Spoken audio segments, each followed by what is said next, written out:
badan saya sehat. Itulah bedanya Oki dengan Jakarta. Kalau Oki mungkin banyak jalan berlubang, kalau Jakarta banyak lubang berjalan. Masuk akal. Maka kemudian memang tugas manusia di dunia ini apa? Kalau kita berbicara haul, alladzi khalaqal mauta wal hayata liyabluwakum ayyukum ahsanu amala. Ini semuanya adalah ujian menjadi hamba-hamba Allah yang terbaik. Maka ketika kita kemudian dilahirkan di muka bumi ini, Allah lahirkan di atas bumi yang sama, tapi dengan takdir yang berbeda. Allah takdirkan ada yang menjadi bupati. Pak siapa nama kompletnya? Pak Iskandar SE, sarjana ekonomi. Sekarang banyak SE tapi susah ekonominya. Ada yang ditakdirkan menjadi bupati, ada yang ditakdirkan sebagai ketua DPRD-nya, ada yang ditakdirkan sebagai Kapolresnya.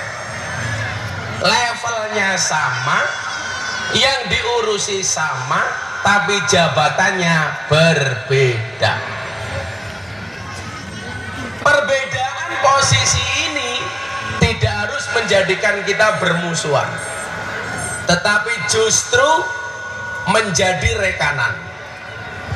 Persoalannya hari ini adalah orang banyak bermusuhan bukan karena beda pendapat, tapi karena beda pendapatan. Betul? Maka mohon maaf kalau di atas panggung ini banyak kiai. Yang ingin saya sampaikan satu, mohon maaf para kiai, kita berada di atas panggung yang sama tapi dengan amplop yang berbeda.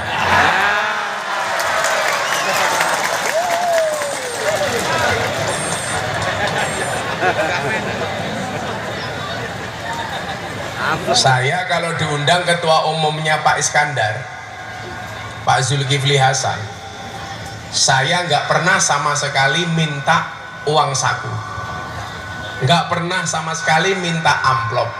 Kenapa? Karena saya disuruh ambil sendiri. Itu bedanya dengan Sido Mulyo, sudah murah ditawar.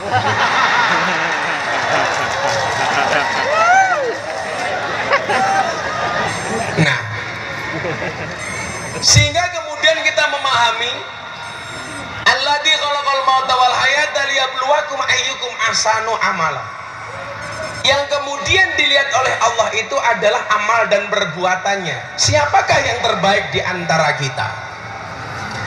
Maka dalam satu hadis baginda Nabi Muhammad sallallahu alaihi wasallam, beliau menyampaikan, ahabbun nasi ilallahi anfa'uhum linnas wa ahabbul a'mali ilallahi sururun tudkhiluhu ala muslim takshifu anhu kurbatan. Manusia yang paling dicintai oleh Allah adalah manusia yang paling banyak manfaatnya bagi kemanusiaan. Pertanyaannya, sudahkah kita menjadi pribadi yang bermanfaat? Dipilih menjadi bupati, Pak Iskandar dituntut menjadi pribadi yang bermanfaat. Dipilih menjadi camat, camat yang bermanfaat. Kepala desa yang bermanfaat. Apalagi sekarang kepala desa punya kabar gembira, jabatannya diperpanjang 9 tahun.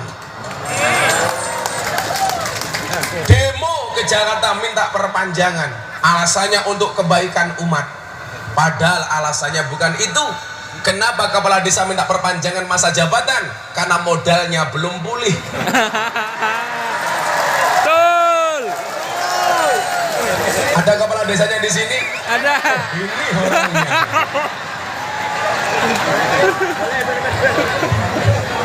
Sindir tenten deh. Kapok.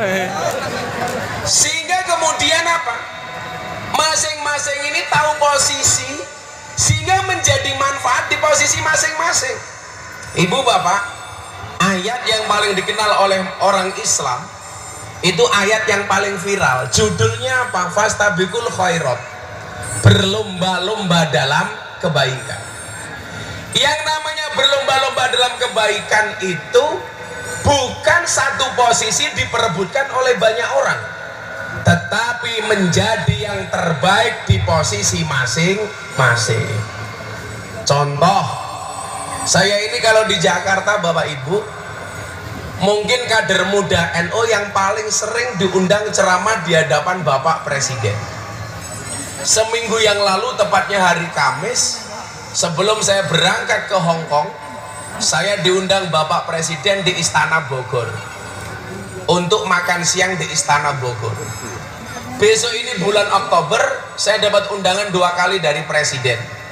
Tanggal 24 acara Forum Investor Daily Summit 2023, saya diminta ceramah di hadapan investor dunia dan di hadapan Bapak Presiden.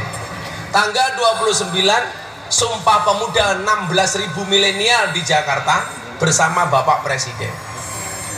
Saya bilang, menjadi yang terbaik itu di posisi masing-masing. Contoh, awal Ramadan kemarin saya diminta ceramah di kantor DPP PAN, Forum Silaturahim Ketua Umum Parpol.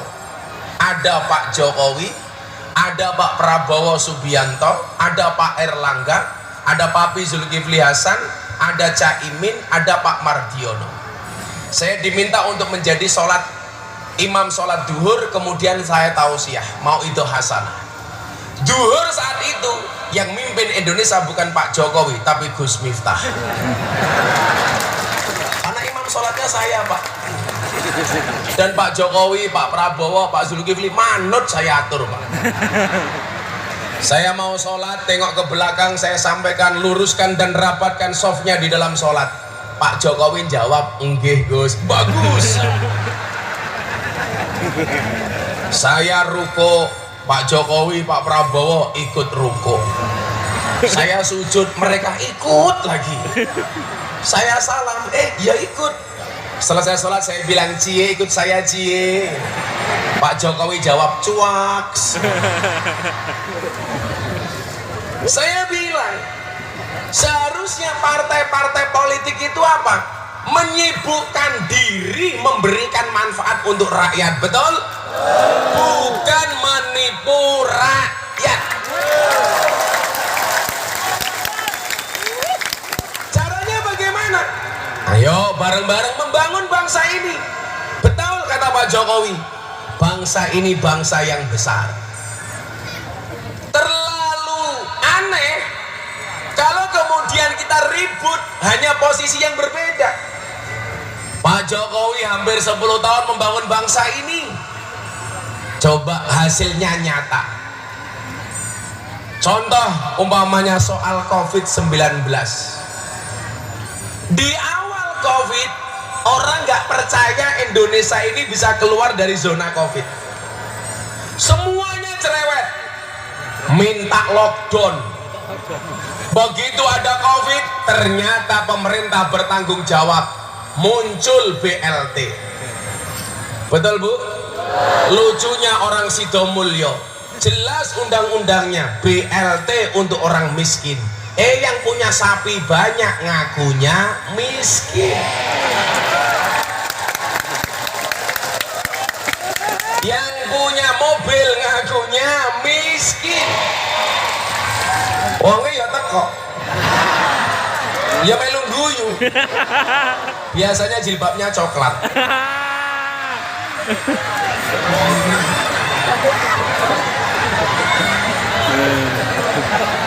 Yang jilbabnya hijau insya Allah lebih parah.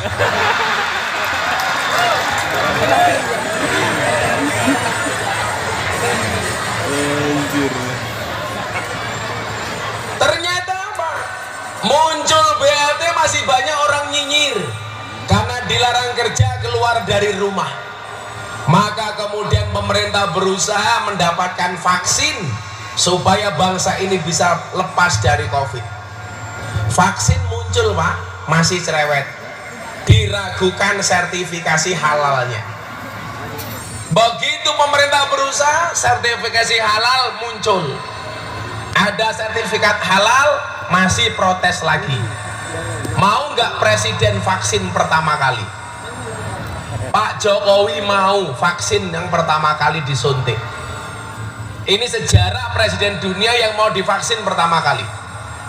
Pak Jokowi mau, masih protes, minta disiarkan langsung oleh televisi supaya rakyat dan orang banyak bisa melihat. Pak Jokowi mau, masih juga protes. Jangan-jangan vaksin Pak Jokowi beda dengan vaksin yang diberikan kepada rakyat. Tiap saat protes yang dilakukan pemerintah semuanya salah, tapi begitu ada BLT antri paling depan. Dan hari ini terbukti, ternyata Indonesia menjadi salah satu negara terbaik keluar dari pandemi COVID-19. Sehingga Bapak Ibu yang saya muliakan, mbok ayo pemerintah memberikan manfaat kepada rakyatnya, rakyat memberikan manfaat kepada sesama.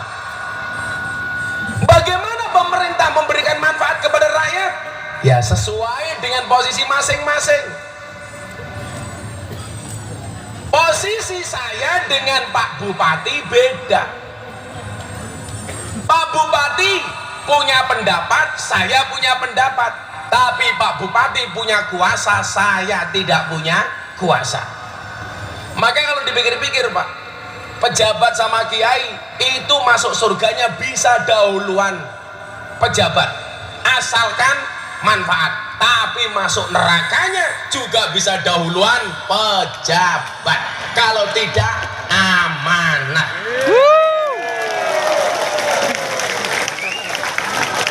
Tapi dia amanat, kok partainya amanat. Dan saya meyakini Pak Bupati Iskandar sudah mulai meninggalkan dunia hitam. Buktinya rambutnya putih semua.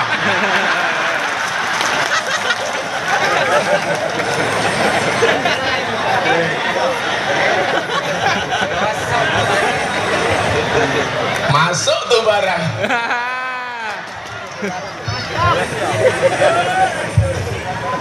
Sehingga kemudian apa?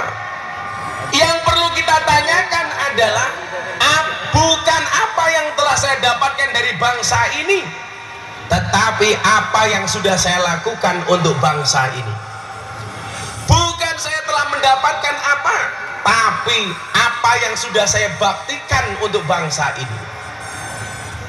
Kemudian hadisnya dilanjutkan, wa ahabbul a'mali ilallahi sururun tudkhiluhu ala muslim taksifu anhu kurbatan.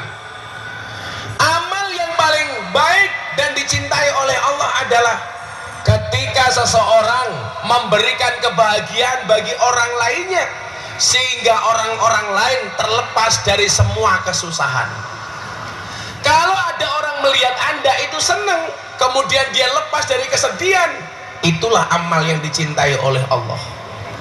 Rakyat kedatangan bupatinya kok seneng, berarti bupatinya mempunyai amal yang dicintai oleh Allah. Tetapi sebaliknya kok lihat pemimpinnya senep, lihat Pak Lurah umpamanya zizi umpamanya, hati-hati. Tapi kalau lihat lurahnya, begitu lurahnya datang, wow, lurahku datang, keren. Begitu lurahnya datang, kok rakyatnya bilang teko meneh, hati-hati. Bocahnya teko meneh. Maka kemudian apa? Jadilah pribadi yang asik. Makanya kenapa saya itu happy terus Pak?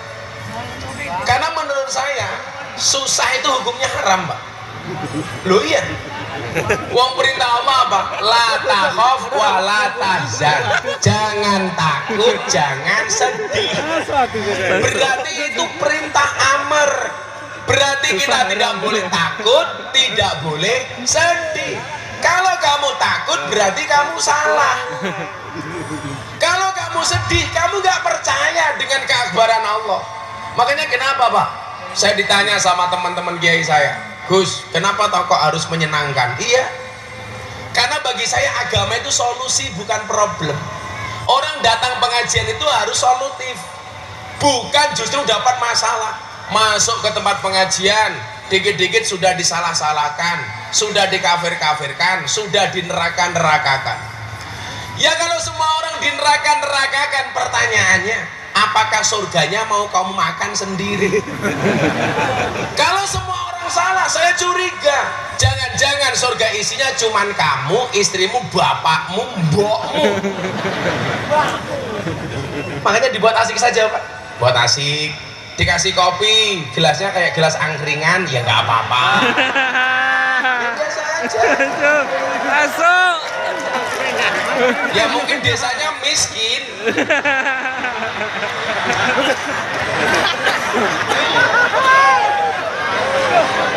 Pengajian jauh-jauh, penuh perjuangan, gelasnya jelek banget. Sudah kopinya sangit.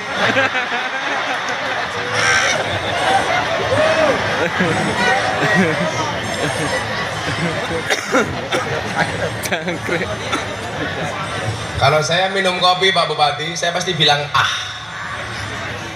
Karena di dunia ini yang bisa membuat saya ah cuma dua. Satu kopi, dua istri.